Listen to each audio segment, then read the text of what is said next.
CTM. What's going on, everyone? I hope you are well and doing great. Ready for another strong session, making sure that we put the work in to stay on the right side. This is Jordan with Conquering the Markets. If you're new here, welcome.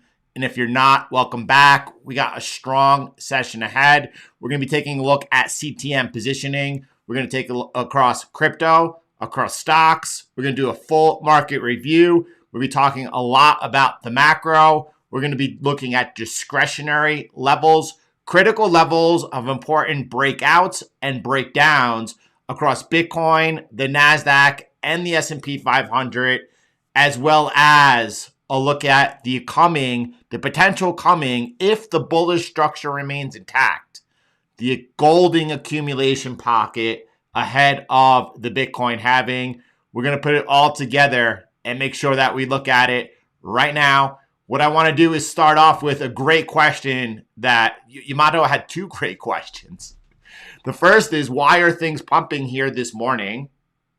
And the second is, wait, are the shorts underwater? Right? So let's start off, before we get into why things are pumping, let's take a look at the Nasdaq, something that we've been tracking for a while. We've been looking at just making sure we're aware as we have a bullish repair in play where a potential breakdown could occur. The big breakdown comes over here, this support that I'm highlighting, right? A breakdown below there would be worrisome. However, we do have a confluence now building as price continues to rise for longer above this purple line. So we still have a very bullish structure here, but this was our first warning sign.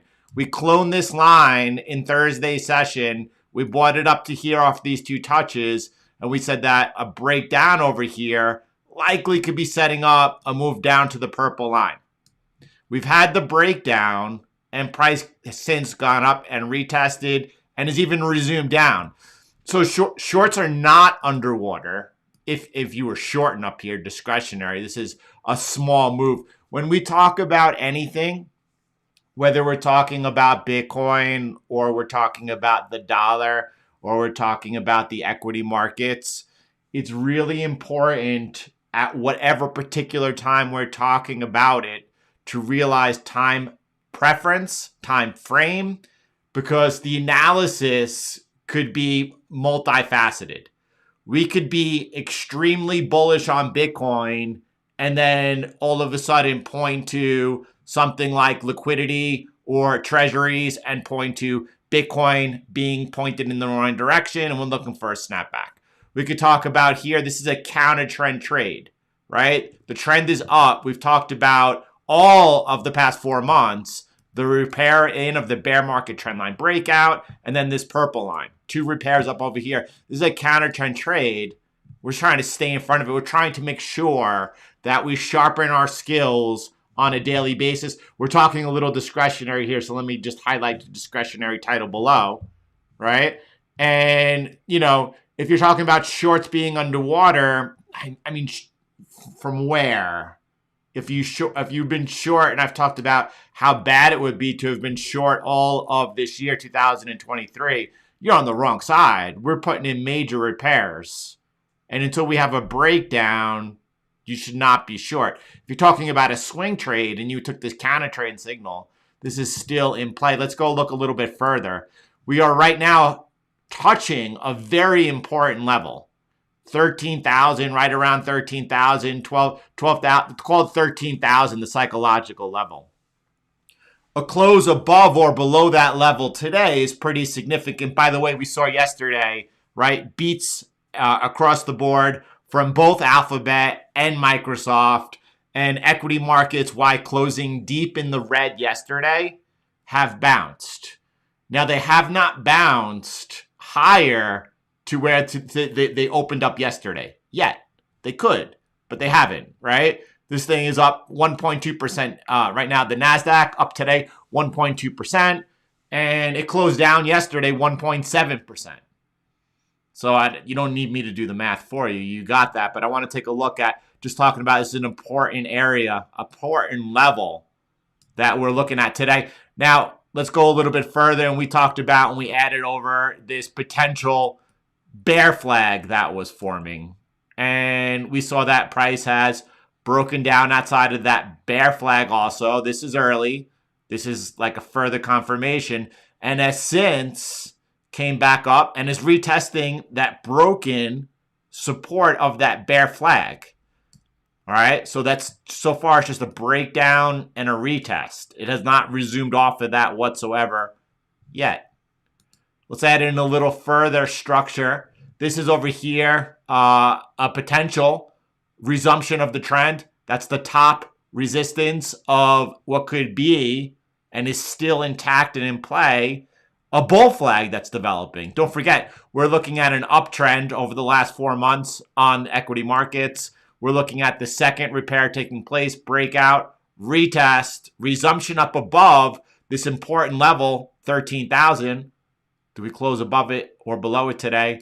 This is and looks like a bull flag developing. A resumption up is going to be a breakout above this. And you can see the lower end of that, the support. 1, 2, and price. Did you see yesterday? Did you all notice yesterday that it closed above the support? It wasn't a breakdown. It closed above it. So you have this bull flag that's still intact. That's quite bullish, don't you think, in this uptrend? However, we've like dissected that further and been able to say, now I lost my lines. We've dissected that further and been able to say, well, why that's bullish overall. We are seeing signs of weakening occur. Let me go ahead and do it like this. We're seeing signs of weakening occur. And to make it easy and simple, it is this clone trend line over here that we put up off of these 2 touches. That was the breakdown, retest, resumption down, potentially targeting over here until and unless the top end of this bull flag is taken out. So then I wonder with you today, do we add something new to the equation? Do we take a look at what would be a buy impulse? If we're able to hold this level that we just talked about, this all-important level that was, by the way, resistance over here, If you go back further, you can see it was resistance over here. Resistance, resistance, broken support, broken again, resistance, resistance, resistance, and then has been affirmed as support. A close above there today is, well, that's a good save. I think that's a good save if it's able to do that. By the way, a close outside below yesterday, we wicked below it. A close below the lower support of the bull flag, well, that would not be so good, right? But nevertheless, we want to look at both sides. A lot of people, I notice, are hyper emotional. Like hyper emotional is really the way to describe it.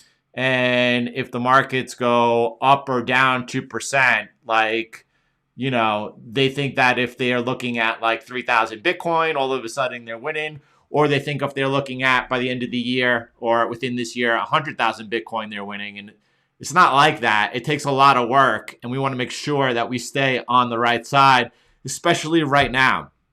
And we have an immense event coming up next week. It's the FOMC, May the 3rd. They're expected to hike rates another 25 basis points. The tightening cycle is still occurring. However, if it is their last rate hike and they pause, what is risk going to do? Is it going to rally? I don't know. We've rallied ahead of it, right? And if it doesn't rally, what is that telling us?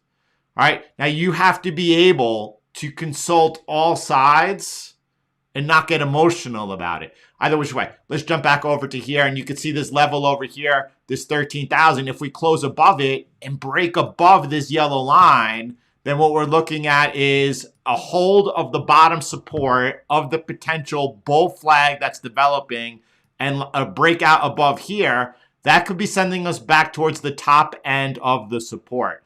By the way, if we break out from the bull flag, we want to just make sure that we're aware of the upside resistance above us. And you can see that we have some resistance over here. It's around 13,800. If that happens, even a breakout above it, now if it holds or not, that's another story. But if any of this happens before the FOMC, you have to be prepared and not be surprised. We have a bullish structure taking place in so much as, what happened to my bear market trend line? Let me draw this in over here, and then we'll come back to this in a little bit, right? It's got to be a different color than that. It can't be that color. All right. So we got the first breakout of the bear market trend line, the second breakout above the purple line. We're watching to see if this trend line here that I'm highlighting breaks.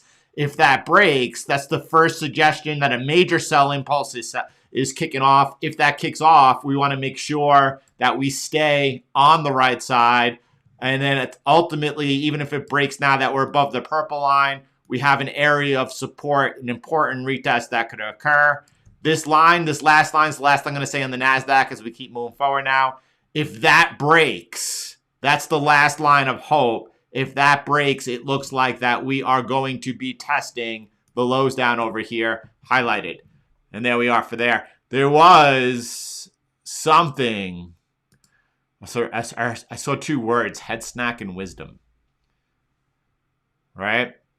Kevin, do you think that Bitcoin's potential drop back down is being migrated, delayed by the banking crisis? The legs up look very V-shapey.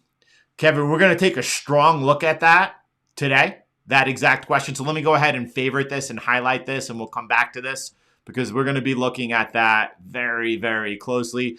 If you do have not yet hit the thumbs up button, go ahead as we get started today and do that. But that's a great look at what's going on right now on the Nasdaq. When I look at the markets today, you could hit the thumbs down too. By the way, if you hit the thumbs down, please do so that the algorithm will no longer show you our content. I prefer that. You are like, listen, lots of love to go around. We want to take everyone with us, but only those that want to be here.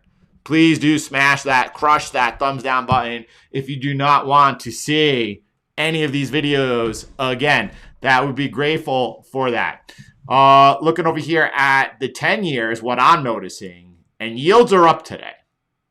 right? Do you remember the warning sign that we looked at over here? We saw that when you look, this is inverted, so you can understand the tight correlation between the tips and the real yields and Bitcoin in this highly inflationary environment.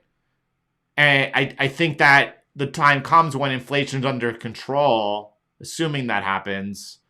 I don't know when that happens, but then this will no longer be as relevant. Correlations last until they don't. Right now, these two are extremely highly inversely correlated.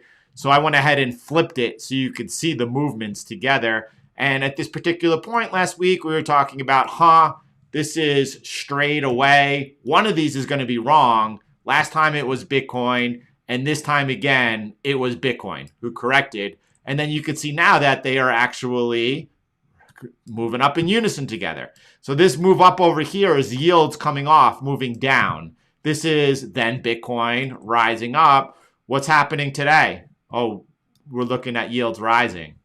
So which way is this going to go tomorrow?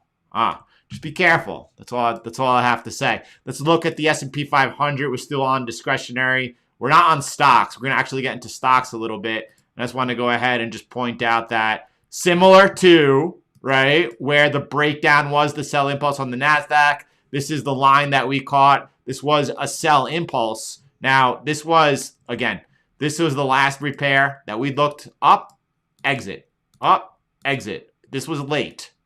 This was the better entry. I missed it. Okay. So into resistance. That resistance thus far continues to hold as resistance.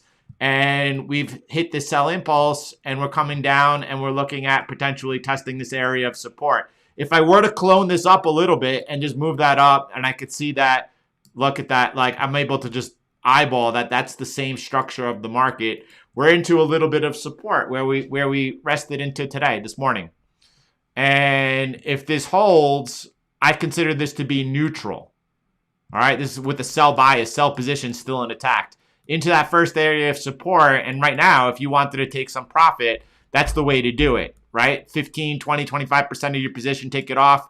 Move your stop loss to break even. Now, it is possible that price could come up and it could even, retest into this support again without breaking it and then roll back over. But to be safe, you move your stop loss to break even into the first area of support when selling. That's what's happened right now. That is a quick look at the S&P 500. And then let's move forward. Let's get into a little bit of CTM positioning because it's quite interesting. And then I want to move over and I want to take a look at, there's a lot in today's session, right? We're going to be obviously talking about First Republic, right? We're going to be looking at Bitcoin's reaction to that. We're going to be looking at the balance sheet, including with global liquidity included to it. This is the other way around. We're going to be looking at the signal that people talk about risk, whether it's equities, the tight correlation between the central bank's balance sheet, what comes next, what's happening right now. We're going to be looking at, right, because we're looking at a potential deal coming through on the debt ceiling, which then sets up what I've been talking about, the perfect storm, quantitative tightening times 2. We'll look at Lynn's articulation of a messaging that we've been putting forth all throughout 2023. Watch out when the Treasury begins pulling away liquidity, because that could be a potential liquidity crunch. A lot of people on the way up have been talking about, hey, listen, you got to follow the liquidity. Global liquidity is heading up. Well, what happens when it heads down? You got to do this. You got to do it both ways without bias. You're looking here at the US dollar off its lows today. Stanley Druckenmiller coming out yesterday and saying that he's quite bearish on the dollar over the next couple of years. But if you remember, it was a year ago when Stanley spoke and talked about that. He spoke about that then. Anyway, and you have to wonder when Stanley is making something public, right? This is Santiago, Brent Johnson. What has he made? Excuse me. blah, blah, blah, blah, blah, blah, blah, blah. Maybe I should do some like mouth and lip exercise before we get going. What has made Druckenmiller one of, if not the greatest traders in history? And you all know, I think Stanley's a legend. He has influenced my own trading, including probably the biggest piece. By the way, Stanley Druckenmiller, not only has he had 30% returns for 30 years, legend across Wall Street, he's also the one that architected the Bank of England trade. Now, it was George Soros, once he architected it, who told him, no, listen, you have to go big. You have to go big. You have to go big. When you have it right, you have to go really big. Now, Stanley, by the way, is one of those traders not fit for Twitter because he's able to change his mind in an instant if presented with new information. Stanley could come out yesterday and be like, I am extremely bearish the dollar, and then flip his position if he needs to. Most people are unable to do that. They get caught up in whatever they've embraced. Is it his habit of publicly disclosing his trades just as he's beginning to enter them? Or when he's beginning to exit them? It's a question you have to ask yourself, by the way. This was brought up, and he's like, I don't know. He was pretty accurate in this interview. In this interview, where he watched it a year ago, he talks about how the Fed made a mistake, that he was going to be basically selling bonds and taking the other side of that mistake. But he was not releasing that when he did that. He was making that information public as he was exiting the trade. So anyway, I'm a big fan. But we're going to follow the technicals because unlike Stanley over here saying, well, I am bearish on the dollar the next 2 years, well, we took the sell impulse all the way up here when it was forbidden to even discuss and or talk about it. And then we came down, we took the buy impulse, back on the sell impulse. I would say that we're neutral right now until we break above this yellow line. That would be for sure buy impulse triggering and or break down further from this support. But again, that's the difference between a swing trader, a position trader. It depends on what type of time frame you are following. We have one. I wish I could just take an image for you, and we have one dislike. You know, we do. Sometimes, you know, I love people. Sometimes it's very rare that we have something like that, but it's notable when it happens. And sometimes there'll be like someone who through the whole stream, there'll be like one dislike, and they'll keep hitting the button. Could you imagine? Could you like what's going on with your life that you're going to spend the next hour of your day? Anyway, that's neither here nor there. But let's get into it because we need to stay ahead and make sure that we stay ahead. And that now we got 3. There we go. That's good because truly, like the God's honest truth, I do not want you here. Like what we do here, I know the value of it. I know that you're not going to find it elsewhere. I do not want you here. That's the truth of it. The truth of it. All right. Let's jump over, and I want to talk about CTM positioning. That's just a warm-up of everything that we're going to get into today, and we're going to start over here looking about what's going on. CTM, we got, let's start off with Bitcoin. This is the 8-hour time frame. We'll talk about the 8-hour time frame, and then we'll talk about also the daily time frame, and then get into stocks on CTM positioning, and Bitcoin on the sidelines over here. And yesterday, right after taking that stop, that looked awesome as price really came off. And now price is roaring back. And we're on the sidelines. We're going to wait for the momentum to the upside to prove itself a little bit before we enter into the market. And we will look at discretionary. I know that we did I don't know if that was discretionary or market review. You could call it one or the other. But we did a really strong job at looking at the Nasdaq from a discretionary trader standpoint. We're going to do that with Bitcoin as well, specifically talking about the close yesterday, taking that sell below 27,500. And then we talked about in yesterday's video, if it regains that trend line, it goes neutral. The close yesterday bought it neutral, and now potentially above 29,000. If price closes above it, you're looking at a repair taking place. So we're going to look at that from a discretionary basis as well. And what Bitcoin here is looking to do is to see CTM is looking for it to prove itself before going to the upside. By the way, just not having criteria alone, you could see that you could say, oh, I have criteria. You need the CTM filter to be active before there would be any potential entry. If you look at the difference between, this is just over the last year since 2020, if I take off the CTM filter, you can see that the profit is cut in half. Okay, so you want to make sure that you are taking advantage of filtering out trades that don't belong here. So Bitcoin on the sideline over here for the year thus far, up 30% in 2023, and with a nice, beautiful drawdown, and continues to do its thing. If, again, we close above that critical level, CTM filter, once it's active, Bitcoin here, if we're resuming up, will be entering the trade. Otherwise, it's going to do a good job of staying on the sidelines and not catching the trade. Ethereum as well. Ethereum in 2023 up 25% with a 13.5% drawdown. That's not actually accurate. I apologize because we made a major adjustment about a month ago. So let's call it 18% on the year instead of 25%. That's much more accurate. And also on the sidelines right now, waiting for its signal. You can see over here that it is getting close to having deviation criteria, but it also needs the CTM filter to be active. So Ethereum also here picking its spot. And then Cardano. This is a good lesson for a lot of people. Cardano, yesterday, a lot of people were like, you know what?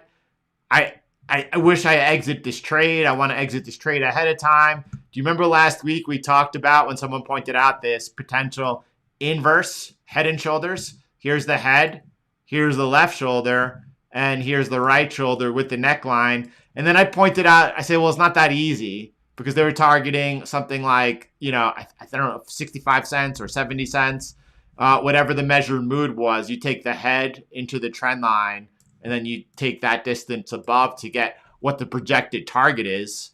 And I said, and I pointed out the DXY when we were able to call off the bottom over here. This was Will calling the trend line break. This is where CTM got on the right side of the trade. Raoul Pal also called this one out over here, this inverse head and shoulders at the time.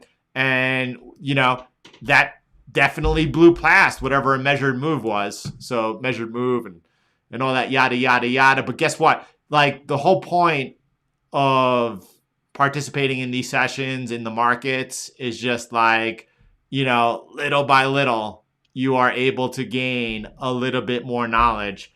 If you are able to compound, 1% growth in gain in knowledge a day, my goodness. Could you imagine? So what I'm getting at over here, though, is that we talked about in that video last week, it's not that easy. Price was up here. People were quite bullish and a little bit emotional. We talked about and pointed out, you know what?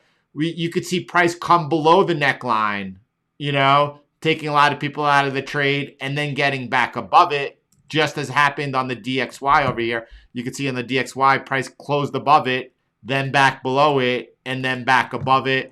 It's not as easy as it looks in real time. You can see over here now holding a 9% gain on this open trade on Cardano.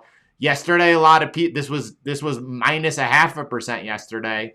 A lot of people were looking to exit the trade. And I think that's just one more notch in helping you understand that CTM 2.0 is going to outtrade you each and every time because it takes the emotions out of the equation. We spent all of our time developing the edge, right? Or like the summit team, the core team, the dev team, spent all of our time developing the winning edge.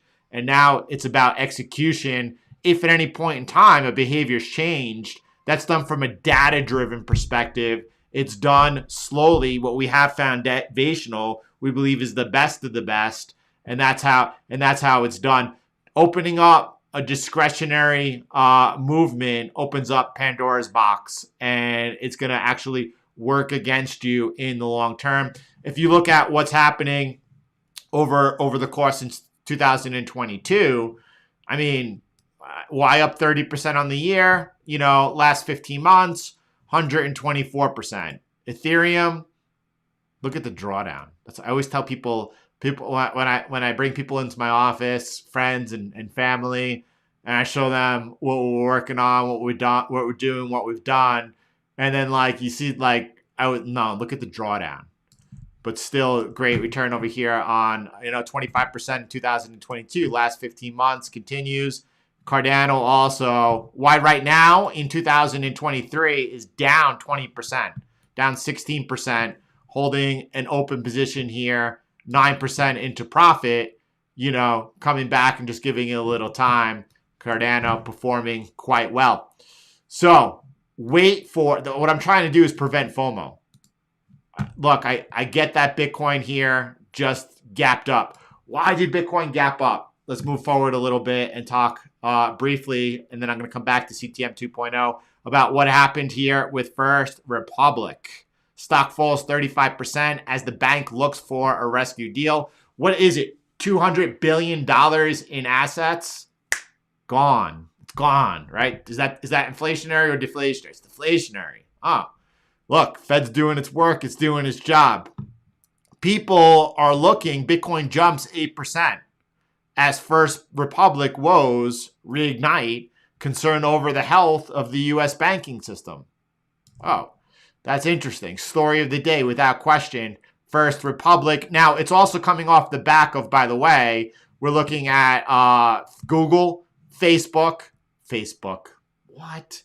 Google, Microsoft, Facebook was different. No, Microsoft jumps after beating its earnings, and that is very much in play as well.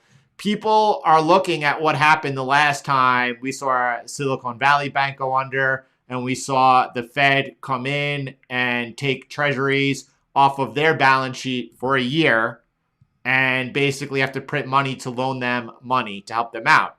And people were like, balance sheet goes up, and that means that we're looking at risk assets go up. And you know what? And true to form, the day before that happened, if you go and you look at March the 2nd, right? Is it March the 2nd? Anyway, if you go the day before that happened, it was on a Friday. On the Thursday, we talked about, look, when things break, it's not likely going to look like people think. And what could happen is you could see the Fed expand this balance sheet, much like happened in 2019. It happened the day after. But then ahead of time, as we always try to stay, thank you, Yamato, did I call it Google? We talked about, quantitative tightening is running and balance sheet not going straight up. Watch what happens next. Sure enough, quantitative tightening is rising. The only thing that can change that is if Jerome Powell next Wednesday says that they're going to wind down or stop the quantitative tightening. That would be a surprise. I don't think that's going to happen. And if that were to happen, that would cause me to reevaluate a lot of my thought process in a second when presented with new information. Let me start off here. It's about 1 minute listening to Raul's thesis about the tight correlation between equity markets. We know how tightly correlated Bitcoin is to that market and to the expansion of central banks' balance sheets. I started thinking, well, if I know this to be true, and I know that the central bank balance sheets are 97% correlated with the asset prices, well, all I need to do is use forward-looking indicators for the central bank balance sheets or interest payments. I can back it out a number of ways. And what I found is that I could build a model with Julian Bittle, who works with me, to forecast out central bank balance sheet. What I found is that I could build a model with Julian Bittle, who works with me, to forecast out the growth of the central bank balance sheet by about 18 months to 2 years. Okay, so 18 months to 2 years, I could forecast out the balance sheet. By the way, it goes out to forecast. I don't know. You could watch the video. It's called Raoul Pal on the exponential age and the everything code, AI, crypto, QE, and beyond. I think it's at 14 trillion, 15 trillion, 18 months to 2 years. There's a lot of time in between. And it's not like, again, the thesis is follow the central bank's balance sheet, and that is going to give me an edge about where Bitcoin, crypto, and risk assets are going because they're 95% correlated to the S&P 500. Well, where were you over here when they started drawing down the balance sheet? Because Bitcoin corrected 75% here, many altcoins, many more. And if you're tracking the balance sheet, 12 to 18 months is a long time away. What's going to happen next? What's going to happen in between? That's what I am concerned about. If you go ahead and you were to add on one of our measures that we use here for global liquidity, you could see why this is where you're looking at risk assets peak, find the bottom, and follow the liquidity up. But which way is it going now? And which way will it be going over the next 6 months? So 18 months out, 2 years from now is nice. But what's going to happen over the next 3 months? What's happening over the next 6 months? It works both ways, and you want to make sure that you stay in front of it. Unless Powell tells us that we're going to stop quantitative tightening, it looks like that the balance sheet is going to continue to head down. That's going to be a drain on liquidity, I assume, unless the US dollar were to collapse. If the US dollar were to collapse, that would likely send global liquidity this way. I don't think the US dollar is getting ready to collapse. I know some people do, but timing is everything. Now, this sets then up, I talked about the debt ceiling. Once that is and a deal is in place, if the US defaults, we got bigger problems to talk about, that's for sure. But the perfect storm then sets up. Let's listen to Lynn articulate a little bit about what's coming next, because I'm concerned about liquidity. I'm concerned about what's happening with liquidity next. We talked about a coming liquidity crunch. Let's check it out. I am very cautious on equities for the next, several months. I think that several months. Okay, so again, different people could be right. We're talking about, what's happening 18 months from 2 years from now. That's probably, if between now and then the Fed needs to stop its tightening cycle, goes on towards a pivot of cutting rates down to zero, restarts QE. Yeah, I imagine that within the next 18 months to 2 years, there's a good chance that that has all played out. But the timing in between, that could mean the difference between setting yourself up over the next 10 years to make some type of, let's say, generational wealth. We're just surviving. We're not here to just survive. We're here to thrive. Let's go ahead and listen to Lynn a little bit more. Clearly, the debt ceiling to focus on is what happens right after. When they resolve that debt ceiling and the Treasury tries to raise their cash balance back to their normal target level, that's a huge liquidity withdrawal out of the financial system that is already very tight on liquidity. So, autumn of last year basically was. And do you hear that? And then she calls it quantitative tightening times 2. Where have we heard QT times 2, right? We have been all year following the technicals to stay on the right side. And that has allowed us to not only look for where the bull market breakout of Bitcoin has occurred, but continue to ride it up at the same time being forward thinking and talking about it's when the US Treasury begins pulling away liquidity, things could get sketchy. If you remember when we first began mentioning this was when everyone was concerned about liquidity the other way. No, I think that what we're seeing is the US Treasury undergoing extraordinary measures. They're counteracting quantitative tightening. And people weren't ready to understand that or embrace it. And now, sure enough, everyone sees it. And now everyone's focused on the upside. And we're like, no, wait a second. Well, what's coming next? Again, people don't really respond well when it doesn't fit whatever they're ready to embrace. But we're not there for that. That we're here to keep going over here and make sure that we stay on the right side. Let's keep going. I wanted to hear her when she's, let me play one more minute just in case. I have no idea what she says. Have a partial turning point in liquidity because for most of last year, you had the Fed drawing down their balance sheet, and that was obviously pulling a lot of liquidity out of the market. But then starting in the later part of the year, you had the Treasury really begin to offset that to a significant degree. They were pushing liquidity back into the market while the Fed was pulling it out. And so you actually had somewhat neutral liquidity conditions overall, kind of this choppy sideways kind of stagnant liquidity environment. And if you get to the end of that where the Fed is still trying to draw down and now the Treasury is trying to refill its account later this year, that's a double negative whammy for liquidity, and it might cause. She calls it a double whammy negative for liquidity. We called it QT times 2, but she calls it a double, is much better phrasing, a double whammy negative for liquidity. So listen, that's what we're looking for, but it does not mean that we could not see in the meantime First Republic and or other banks fail.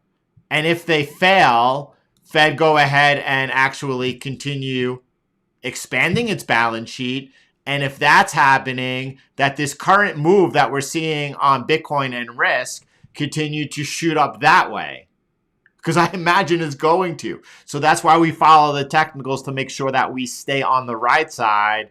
Why prepared for everything? It doesn't matter that if we look at and we view some type of information that is contrary to however we're positioned. Thank God we have CTM 2.0 to keep us positioned on the right side. But at the same time, we want to make sure that we are better at the macro, that we are better at the TA than everyone, even though we have a mechanical system that makes that all absolutely, in Mexico, we would say chocolate, nothing. All right, so we could see further rescues from the Fed. And if that happens, we're looking at likely balance sheet expansion. But what happens if the Fed comes in and they said, you know what? No, we're not interested in First Republic. We're not interested in saving them. And what happens if a lot of people are looking for the Fed to come to the rescue, and then they're picking and choosing about which banks they want? Maybe they want the bank to fail so that then, the bigger banks go ahead to consolidate further to get to buy up these assets at fire.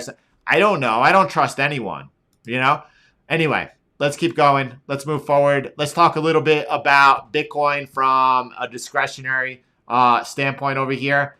We were in the middle of CTM 2.0 positioning. Let's close that out before we get to the discretionary on CTM 2.0 because we have a lot going in here on the daily. In 6 hours from now, 6 hours, 45 minutes, we have the next daily signal, and we have Bitcoin getting ready to potentially enter long.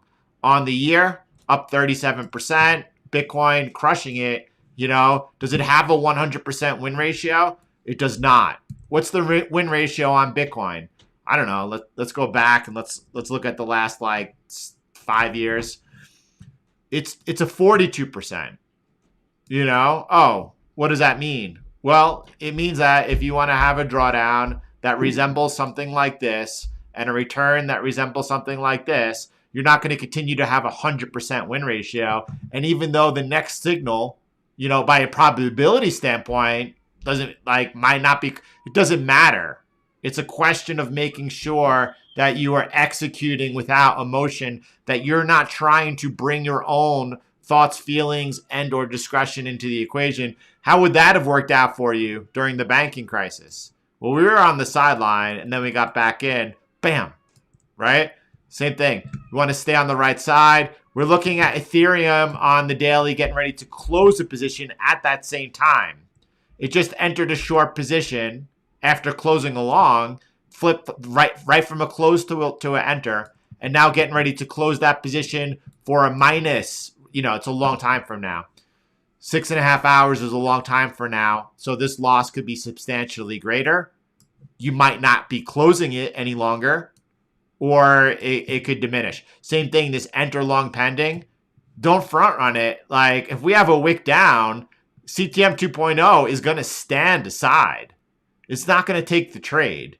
So you always wait, and you wait down to the exact confirmation of the close of the daily before entering your trade. I've seen so many times on the 8-hour time frame. I've seen in the last 7 minutes it flip back and forth between an exit or an entry, right?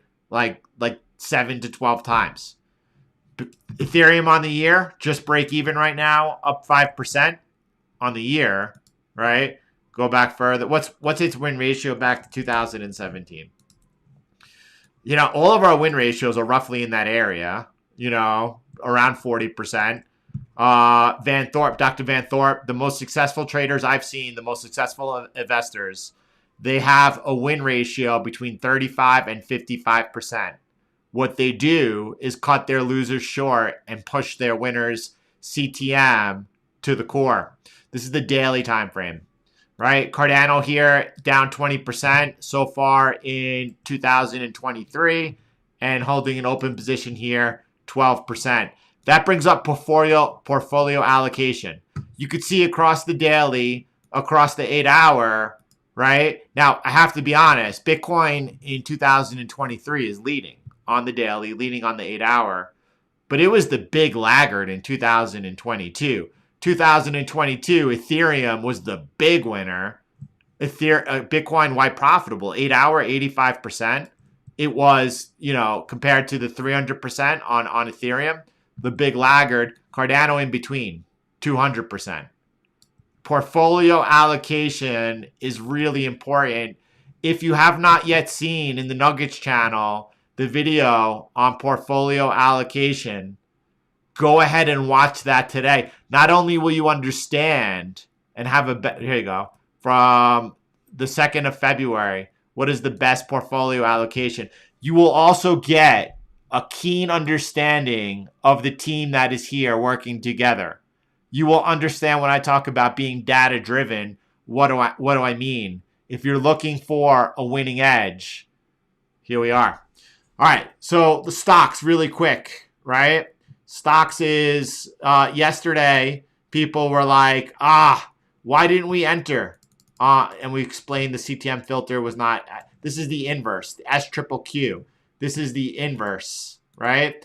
And this is CTM positioning of stocks. And stocks were selling off, and we didn't take the trade because the CTM filter was not active at the time. We talked about and showed you why on the short side, on the inverse, the gains are nowhere in comparison to what they are on the buy side.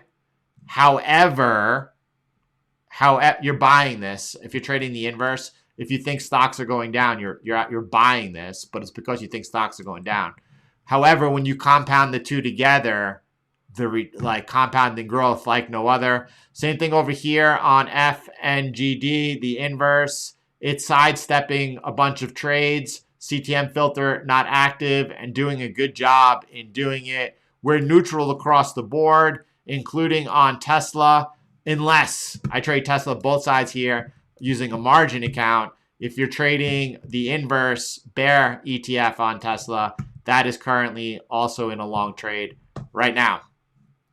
Let's talk about Bitcoin from a discretionary standpoint, and then I still want to get into the accumulation phase, the potential accumulation phase that is coming up. So if you have the matcha, now would be a really good time to go ahead and take a sip. All right, let's keep going over here. We're talking about discretionary trading levels from where we left it off yesterday, from what we've been building ever since looking for the potential pullback. Then we saw a loss of this important level. This is resistance. We broke above it. That was the 4th important repair of the year, and then price closed below it. That took us neutral. Once price closed below this level, that took us neutral, right? And then what we saw was the trigger below 27,500. CTM on Friday, we looked at, why it was fuzzy below, even giving the levels, but then said, well, listen, I'm sticking to 27,500, close below 27,500.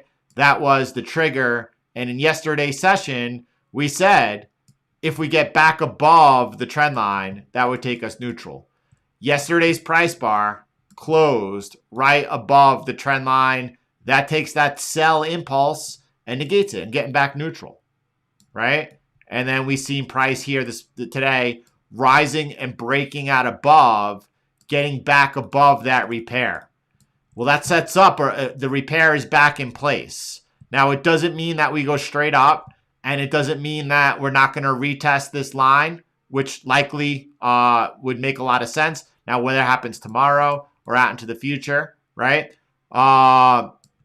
It is a positive repair taking place if the close today is above this resistance here at 29,000.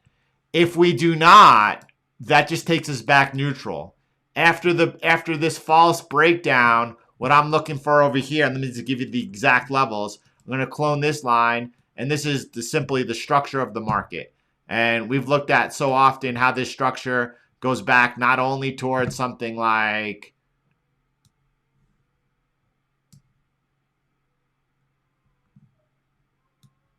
the top occurring over here, but all the way back to, I'm not in a locked channel. I'm on the linear. That doesn't line up. I got to be on the log. Erase that. Rewind. Get that off the clip. That's just omit that. Over here though, looking in this linear, let me just jump back over here. And what I want to do is look at this touch over here, right? So I'm looking off the bottom, and then I'm looking off these two touches over here. I know there's a little wick below. A close below this line, that would set up a new sell impulse. What it means to me is if we close above here today, above 29,000, that we have taken a major repair, which was lost, set into a sell impulse down over here, but back to neutral. If we close above here, the structure is incredibly bullish once again, and it remains so above this trend line. This trend line goes back to 27,300, right? So below 27,300 and slightly rising. A close above here today sets us back, fourth repair regained, incredibly bullish structure as long as we stay above this line. And that's how we're looking at Bitcoin from a discretionary standpoint. Why does my daily Bitcoin, depends, Rick, what data feed you're using. So let's jump back over here. Let me pull up where we were on the daily. And I use the Bitcoin all-time index, TradingView index. So I'm using over here BTC US dollar, the Bitcoin all-time history index. If you're using something like, let's just take a look, like if you were using something like, I pulled up Coinbase, I pulled up Gemini. I'm not sure, what data feed are you using? That would probably be easy to figure it out. Now, I wonder if you check this out. I don't think that changes it. It's got to be the data feed. What data feed are you using, Rick? That's going to be what it is and why.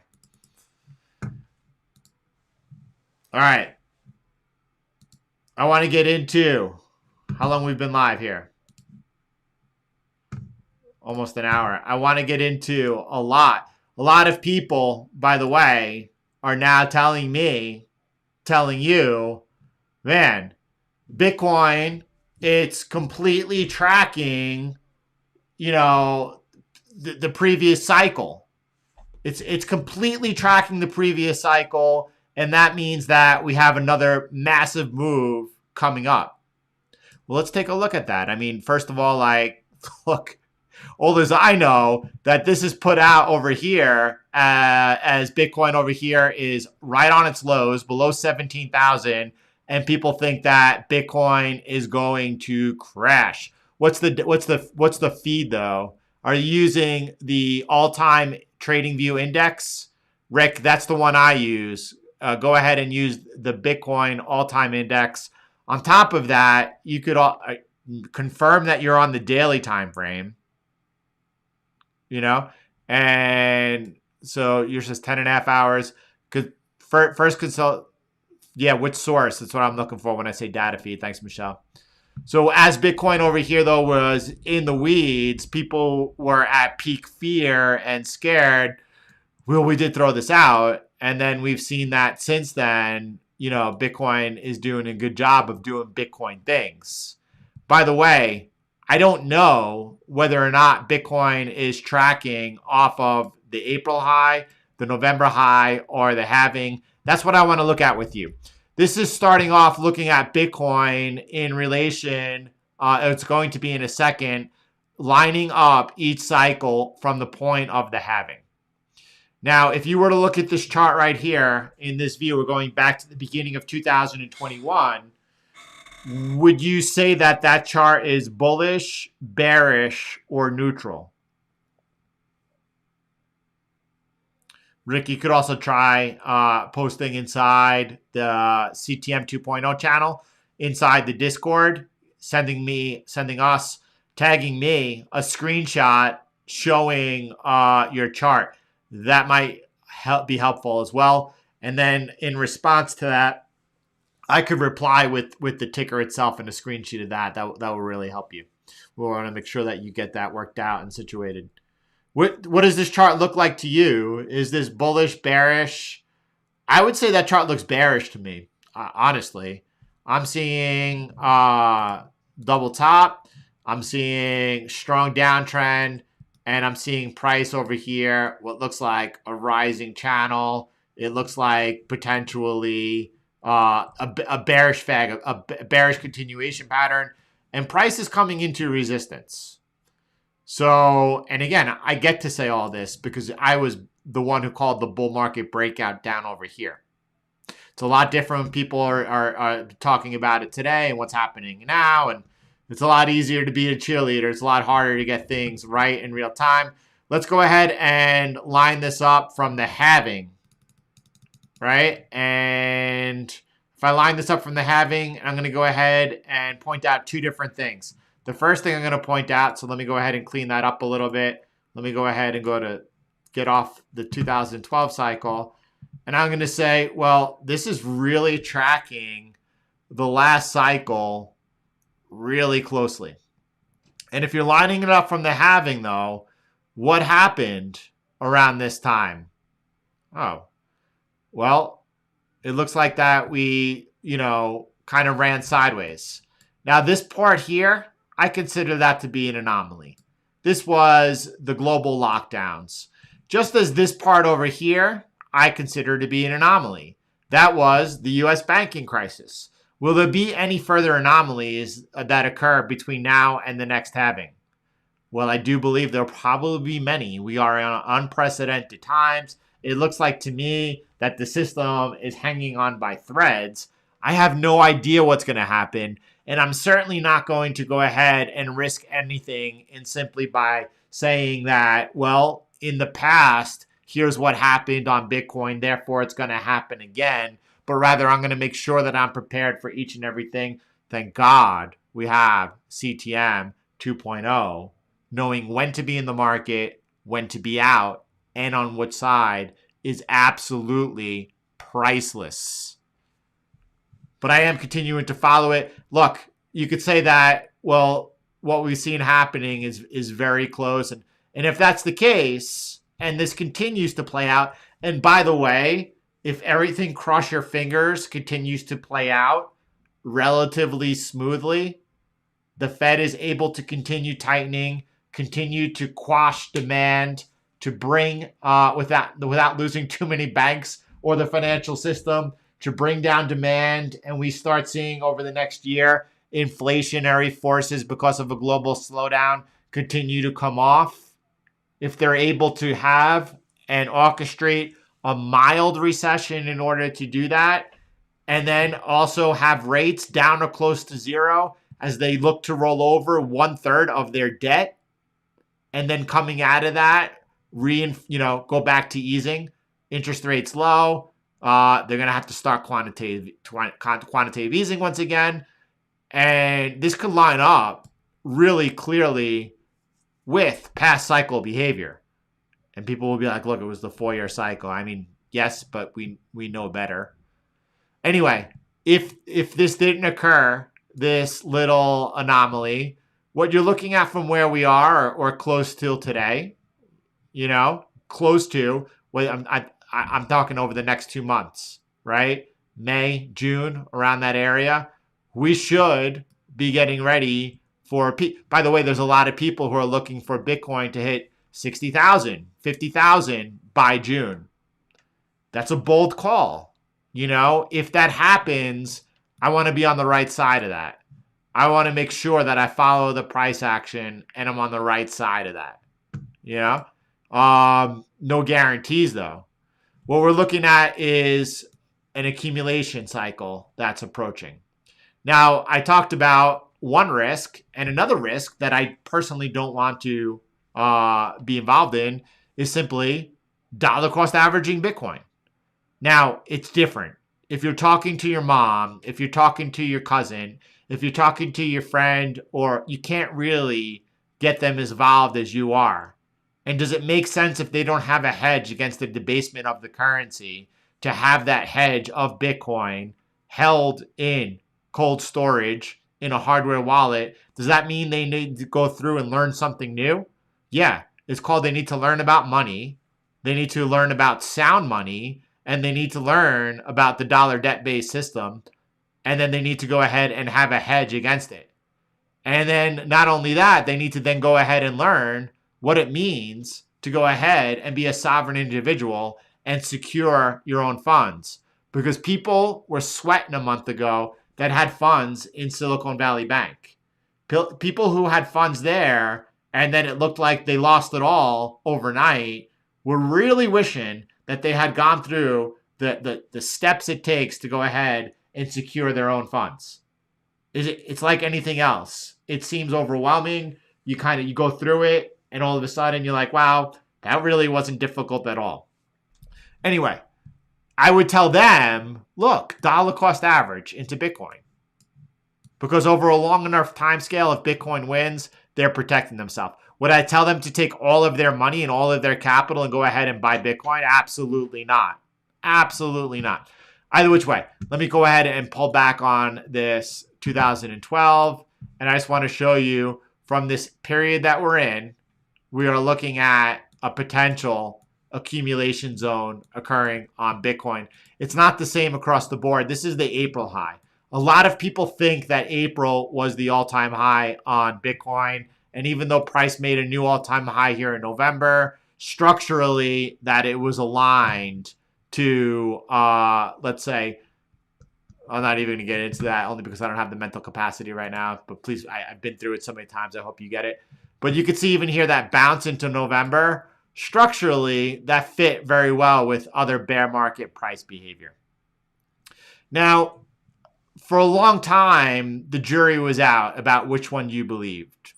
I think, and maybe still people would go ahead and they would say, well, if Bitcoin bottomed in June, then we had in this period here all three cycles bottoming, and that points to an April top. November was an anomaly.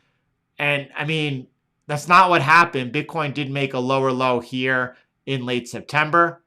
And then again, off a scam, FTX collapsing over here. And that's where Bitcoin made its lower low.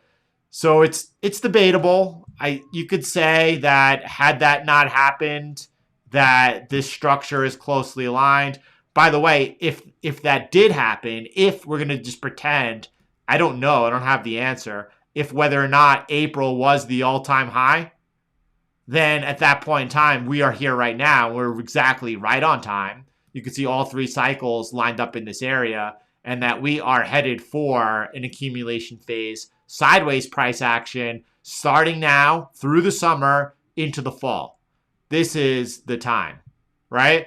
And that also suggests that by before the halving, that we could potentially be making an all-time high. I mean, that's what this is. That's what this would suggest. I don't lean that in that direction. I think that we're tracking much more the November high. Again, does this chart look bearish or bullish to you? What about this one? Before we move on. Does that chart look bearish or bullish to you? Now we're coming back instead of to 2021. We're coming into March of 2020. And the further we zoom back out, I would say that, well, it looks more bullish to me, right? Now, more neutral, I would say. And that's a good place to be, I think, neutral. Neutral in is so much that Like, I want to be prepared for everything and everything. Seekin, thanks for being here. Thanks for being here. If you're not subscribed, go ahead and do so. We want to make sure that you stick with us. All right. We looked at April. Let's look at November. And let's go ahead and add in the both previous cycles. Now what we're doing is we're lining up Bitcoin from its November high. I said April. We're lining up Bitcoin here from its November high. Let me go ahead and just tweak one thing over here.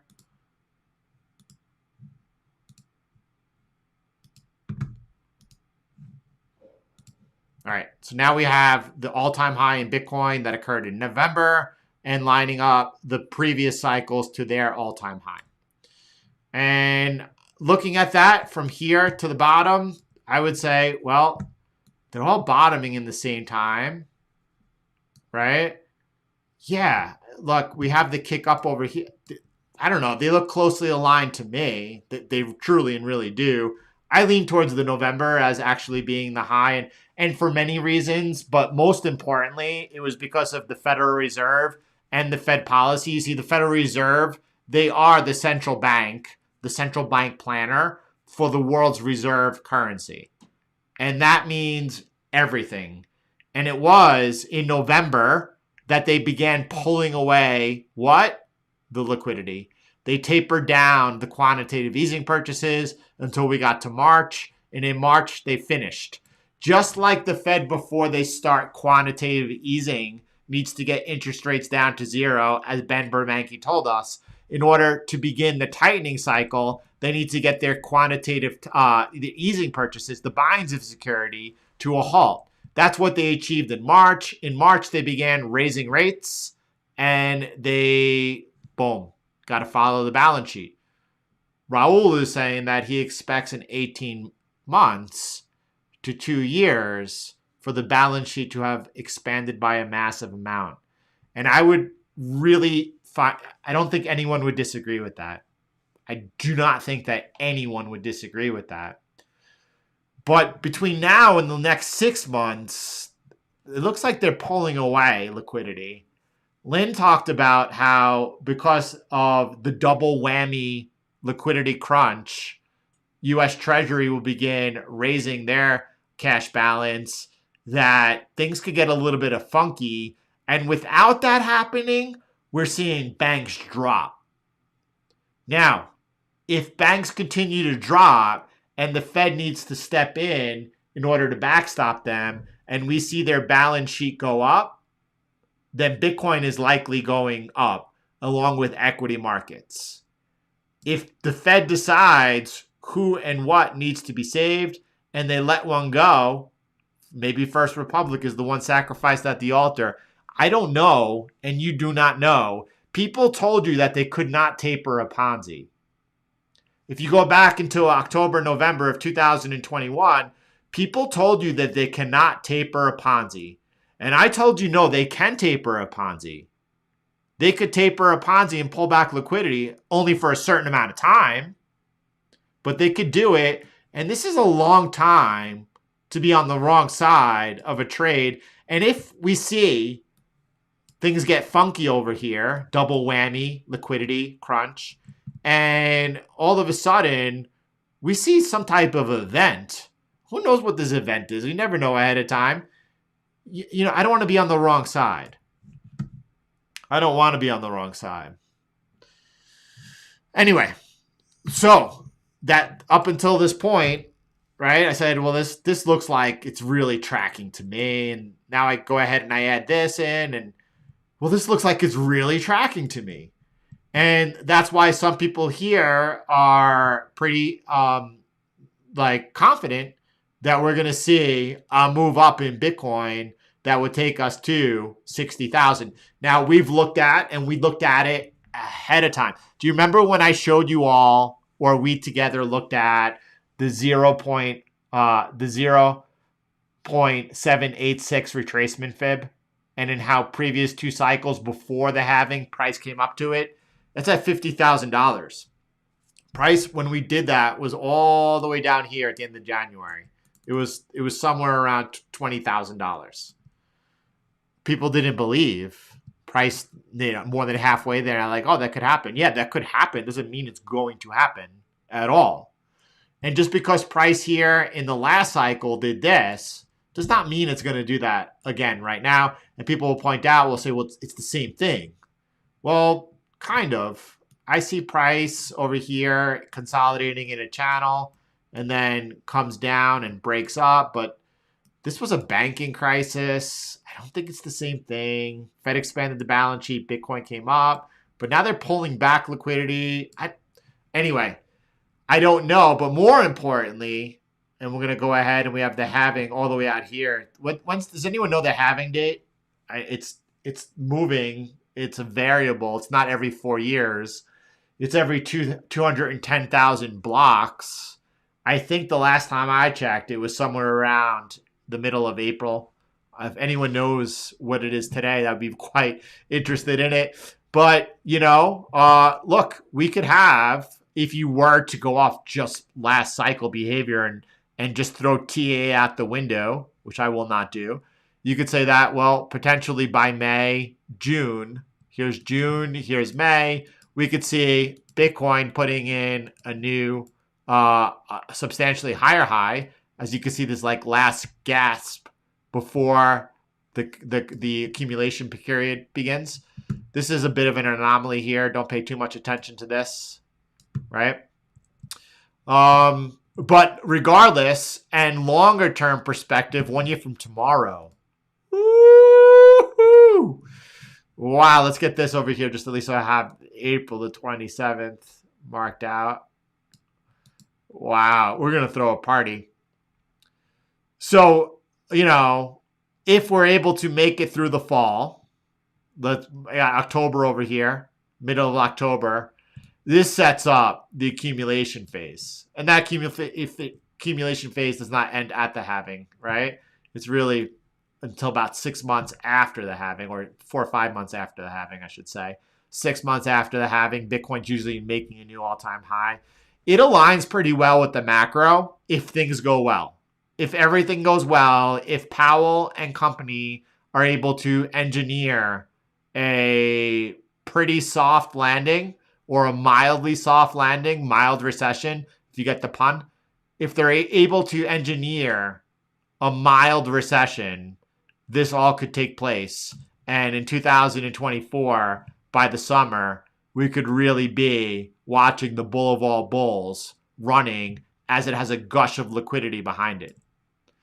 Now, that's not a given at all. And just because price is closely aligned, again, coming up, this is November high. If you were lining that up from April, as many people were throughout this, it doesn't align. Why isn't that aligned, Jordan? Well, if you were doing that and then you saw, Bitcoin over here bottom. Oh, Bitcoin bottomed. I'm sure of it. Okay. And then you saw Bitcoin bottom here in 2012, the light blue. Bitcoin bottom here. And then that's totally off. Aligning them from April has these two bottoms way off. So I digress on that. And then you're like, okay, well, Bitcoin's bottom then over here because we've saw this cycle bottom. We saw this cycle bottom. And then, no, that wasn't the case at all.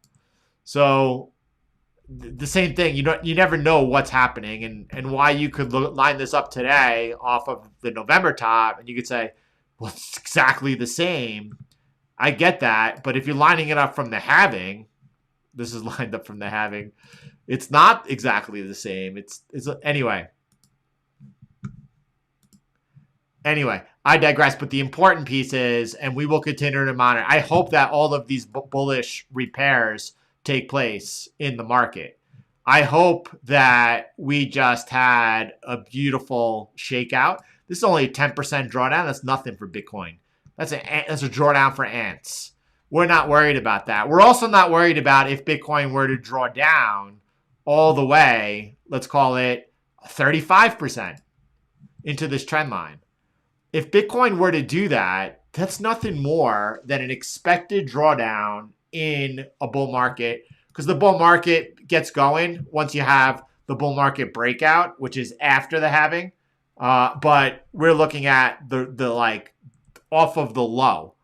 If this is the cycle low over here, then the bull market has indeed begun, and a 35% drawdown is nothing. But if we were to test this line over here and break down from it, the bear market breakout has failed, and it's unprecedented times, and we don't know what happens next. Now, if that's happening in real time, it's going to be very incredibly difficult for a lot of people to emotionally and psychologically get through. Just as, by the way, Bitcoin coming off 100% off its low, if you were bearish on Bitcoin this whole time, including selling moves, you got wrecked and destroyed. You're gone. As good as you did, during the bear market, you gave it all back and then some. So anyway, that's where we're leaving it. That's where we're leaving it for today. We'll continue the story tomorrow. We'll continue building on. That's what we do. Each and every day, we add to the discussion, we add to the conversation, and we take it further and further as far as we can.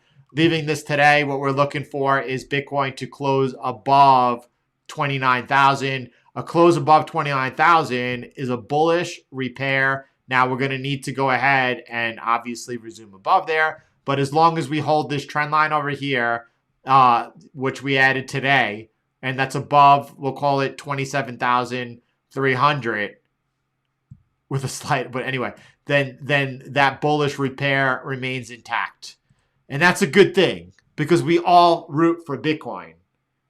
And if you're rooting for Bitcoin, that means that you want to get it right because you want to make sure as this monetary reset continues and unfolds, that coming out of it, you have gone ahead and you have done everything that you needed to not only protect yourself, your family, your loved ones, your community, all those around you, but also thrived. And that's what we're here to do. Everyone, God bless you. Jordan, Bitcoin reached, JC, a peak in August 2020 as well before drawing down to start the bull market. Let me look at that really quick with you. I want to look at that from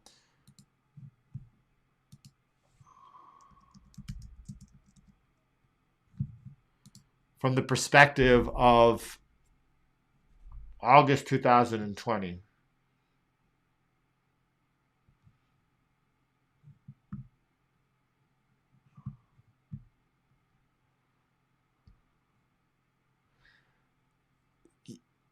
Maybe because I'm on the S&P 500, I'm like, you know what, JC, I just don't get.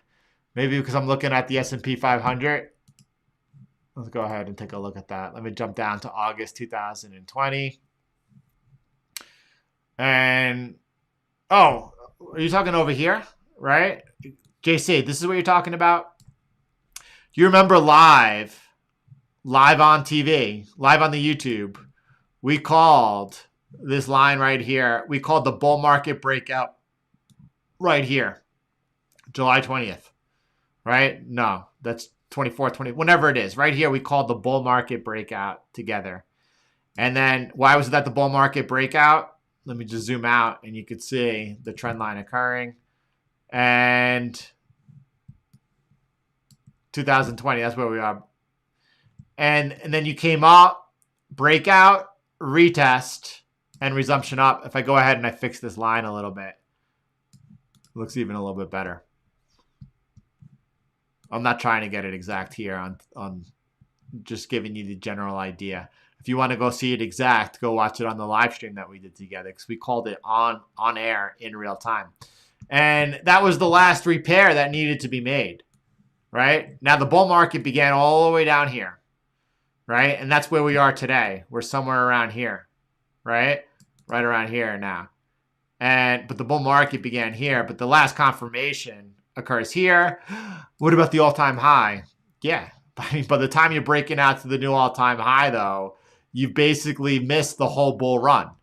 So we try to be as early as possible. Like the time you break out to the new all-time high, you've basically missed the new all-time high. But yeah, that's where your uncle, your cousins, your friends and family and your neighbor are going to be jumping in because they're going to be like, Bitcoin's doing Bitcoin things. Yep, Bitcoin's doing Bitcoin things down here right now, and we've been there. And then when we have that confirmation, we'll look for it. But that was a breakout or retest and then a resumption off. That was not easy. That was a scary moment.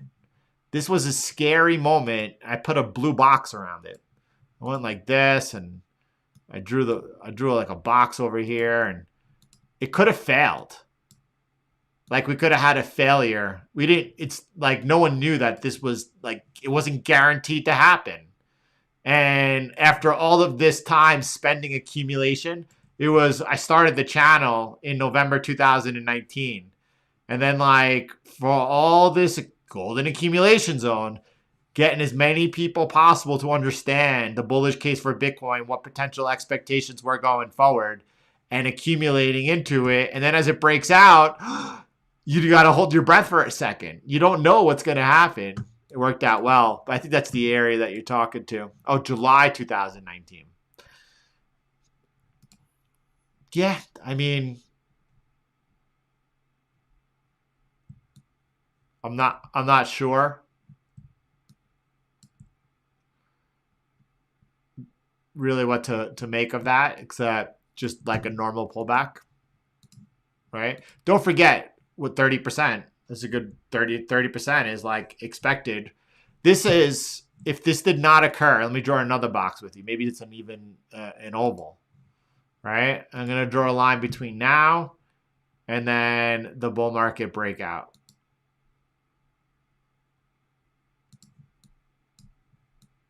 How do I move this down?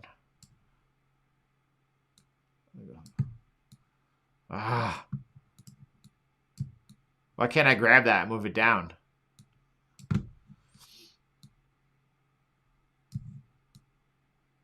That right there is your accumulation pocket.